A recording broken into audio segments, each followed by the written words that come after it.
My name is Jessica Holyfield. I'm a professional dancer, professional dance choreographer, and dance educator based out of the southeast of the United States. And we're going to be taking a look at ATEEZ's performance video number 3. I have been trekking along through my entire marathon of ATEEZ, and I've been still really enjoying what we're seeing in the pre-debuts. I still have not seen any comebacks yet, but I do feel like that's going to be happening very, very soon on my end because their track Crazy Form, at the time that this video is being released into the world, Crazy Form is the comeback that is currently happening.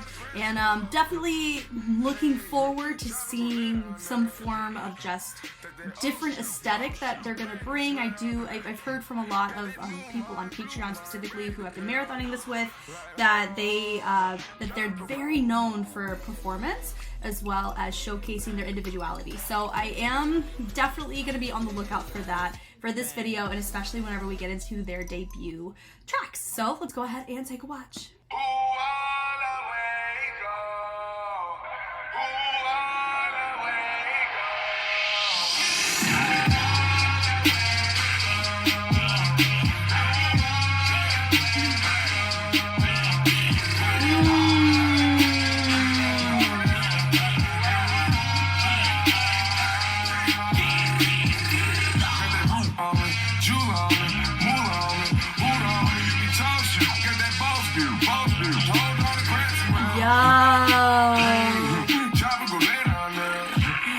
Yo, that little partner bit right there was so sick.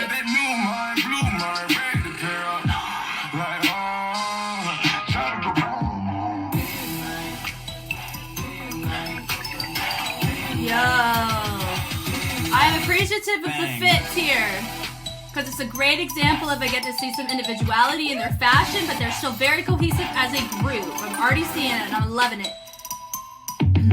Yeah, way more technique demonstrated as well. Some waving, popping. Look at that wave. Yeah. And they're also demonstrating a little bit of crump within this too, which I'm very much a fan of.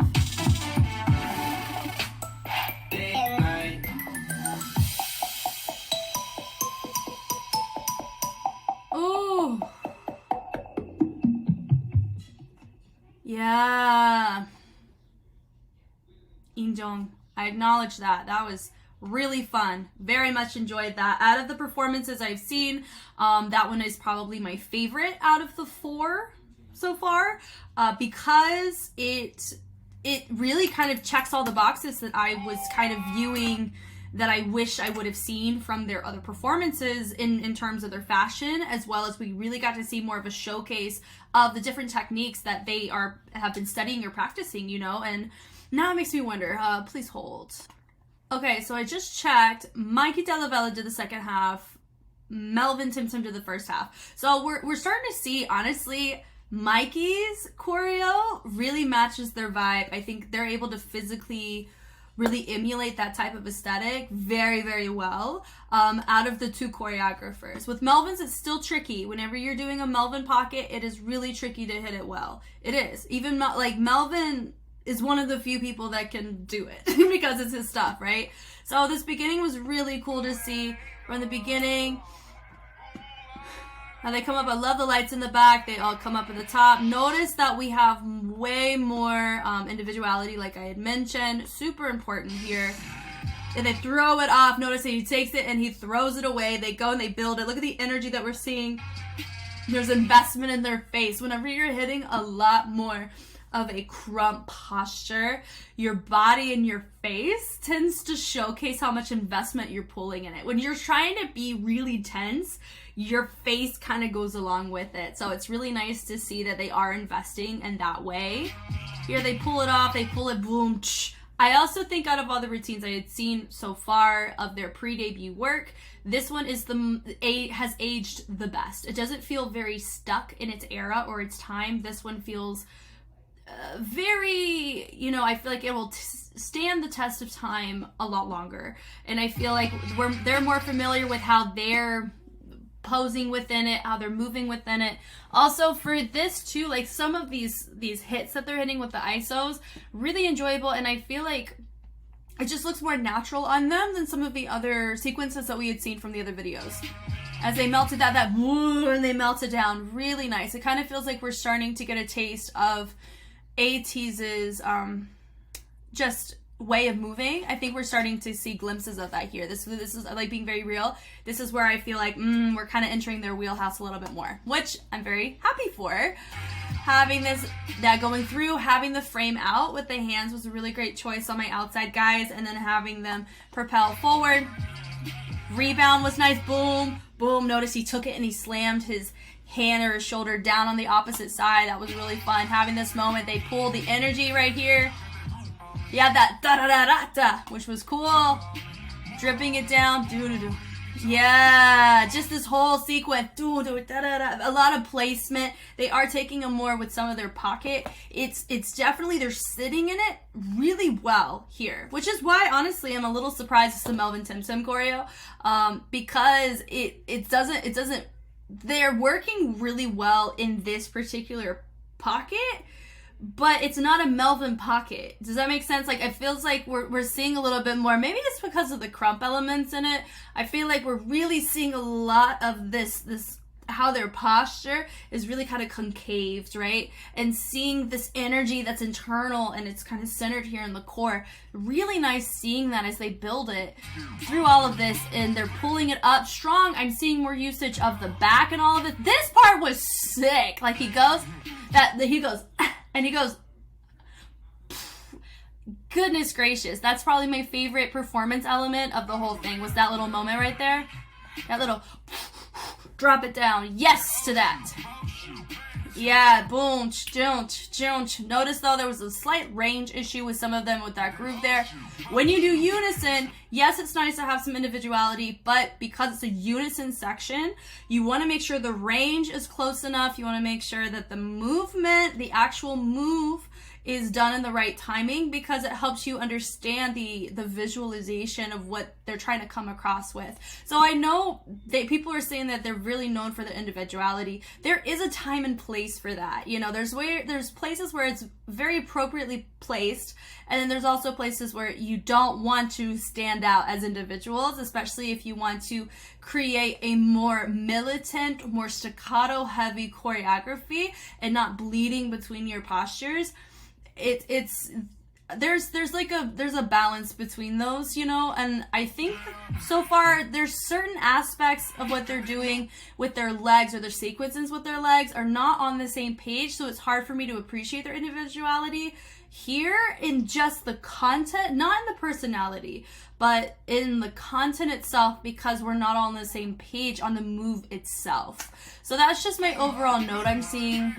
It's mostly in the lower half of the body though, that dig through right there. It's fun seeing that right there, and dropping it down. Notice they had a little reverb there at the end, and they boom, come up. Now it's time for the next bit right here. This section was really cool. I'm a fan of it, but I really like Mikey's work as they come up. And it was very seamless. It matched well with the first track. So kudos to both of them for that. I don't know if they set this for them or if they just put them together. I don't know. But I like it. It does feel very stiff in the torso. Could be just a choice. Mikey does have that kind of pocket. Or no, it's not really a pocket. It's just, that's just how he holds himself whenever he does a lot of his choreography. He doesn't really quite use a lot of this torso. Nothing really legato the torso as much. So they're doing a great job when it comes to emulating the choreographer here more. And I think that was my original point. They go down, they come up. Really great stability. But it goes back to, some people didn't have their leg all the way up. Some of them did. So there'll just be a clarification on just the angles. Right there, that boom, dig, and then they chose to dig into it. For me, I understand the bass, but I really felt like there needs more weightiness behind that dig to really make it feel like we're having more of an ebb and a flow of taking more of a heartbeat with this kind of track, because you have to be mindful. You don't want all of your execution to come across the same way. You want some of it to dig a little deeper, some of it to have more subtle laid back approach. You want to have a push and a pull on what kind of things you want me to digest in your work. So here it would be, in that case, the first bass and the second and the third were all hit different moves, but they were hit in the same way. But not in the way that makes it to where it was intentional in that way. I really feel like we could have dug a little bit more, make that little moment a little bit more grounded, so it built more effectively in this next section, right? All that boom, ding, ding, like having that little moment, it just felt like they jumped the same way if it was that sound or if it was a different sound, dropping down, having more, waving down, dropping it, suspending up. So this is a really interesting thing here. Notice that some are looking at the camera, some are looking away, little things like that. Having they're gonna have to have their weight placed more so on the back of the palm, because that's where it's gonna be very stable, and they use their fingers to kind of help with that balance point. But notice where his hips are. You want to make sure that you have enough weight on this hand in order for you to do whatever you want to do with your legs. If you have too much weight that's catering over towards the hips, you're not going to want to be lifting this leg anytime soon. So that's just a little note there. That's why it's important to have your weight in the right place so you can do these transitions a little bit nicer, which they did a good job on. That right there, really nice legato through that. I could definitely clearly see where they were taking it, which is always an A+ for me. Yeah, So this is just continuing with the original point that I made in regards to whenever you hit basses, you don't want to hit them the exact same way regardless if it's the same or different move, because the dynamic or the texture that they're doing is the same. You know, just going back from the hits into the dig, that dig should have had more depth to it. Here, you want it to have some sense of reverb or some sense of direction outside of just hitting a bass in one way. It's kind of how it's coming across. As we hear all these different basses, or the bass that we're hearing, it's just being approached and attacked in the same way, which is not, it's kind of stalling out some of the sequences or the phrases of the movement. Not saying that it's bad. Nothing that I'm saying is bad. No, I'm saying looking at them as dancers, that would be an overall note to all of them, is create more depth in the basses that you're exploring. And some of that depth will stem from how are you using your core? How are you fully starting and finishing that bass execution? How are you digging into it? Are you swinging that bass? Are you wanting to create more of a staccato, like a hit or a pop? Are you wanting to make more like a dime stop so it's subtle but still effective? Or do you want it to have a sense of reverb or more tension at the end of it? Do you want it to be a speed change? Those are types of questions that you would ask intermediate to elite level dancers.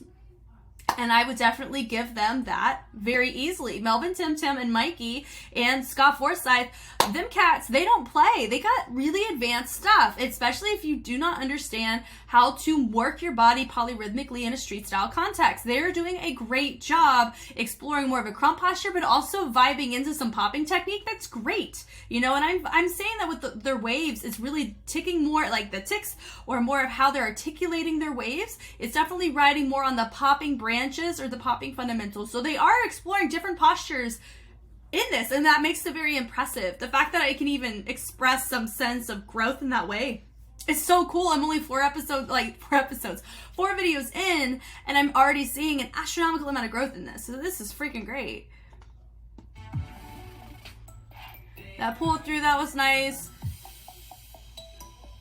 Now this sequence right here, let's talk about it. I think I need to slow it down just because it's all arm placement and I gotta check something with this. Let me turn it up.